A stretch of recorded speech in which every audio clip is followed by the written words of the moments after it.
Well, good morning, guys, and Happy New Year to you. Donald Trump made an application before the trial court saying, you got to throw these charges against me out because everything I did was in furtherance of my duties as president of the United States. And whatever I do as president of the United States cannot form the basis for a criminal prosecution. That's called immunity. The trial judge said, no, what you did on January 6th was not in furtherance of your duties as president. It was an effort to prevent Joe Biden from becoming president. And then Donald Trump appealed that to the Circuit Court of Appeals. Then Jack Smith took that appeal and asked the Supreme Court to hear it. And the Supreme Court said, we're not going to hear it. And they sent it back to the Circuit Court of Appeals.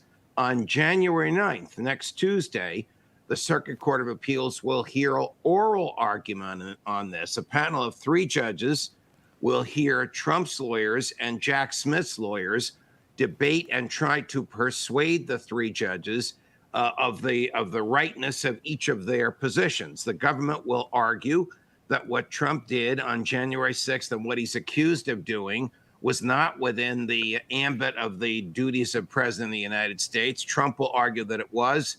And the court will make a decision probably very soon, probably within a week or so. And then the issue will either go back to the trial court for a trial if Trump loses. If Trump wins, there is no trial, and the government will appeal to the Supreme Court. My prediction is that the Circuit Court of Appeals will uphold the trial judge. And I make that decision on the basis of a series of opinions that the Supreme Court released in the Nixon years when President Nixon was in danger of being prosecuted. And then, of course, he resigned and the prosecutions against him never went anywhere. Judge, I want to ask you about what happened in Maine a few days ago. The Secretary of State there, of course, keeping Trump off the ballot, following Colorado's footsteps there, looking at Section 5 of the 14th Amendment, which she cited in her decision. It clearly states the power to enforce this amendment comes from Congress. Does she really have any power to do this?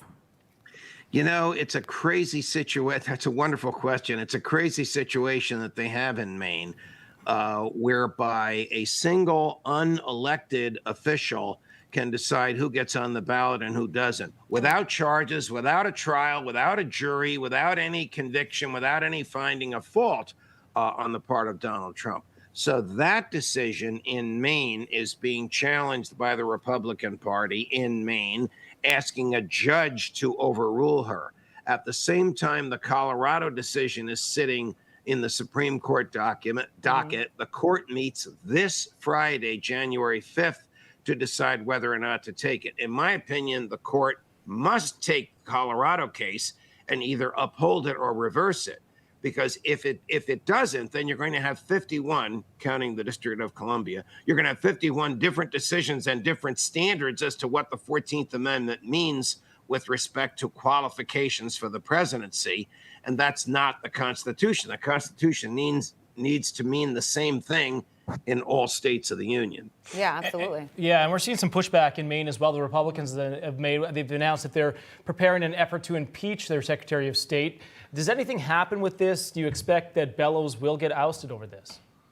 No, I don't think she'll be impeached, John, but I do think that this decision of hers will eventually be overturned, either by a trial judge in Maine or the Supreme Court in Maine or the Supreme Court of the United States.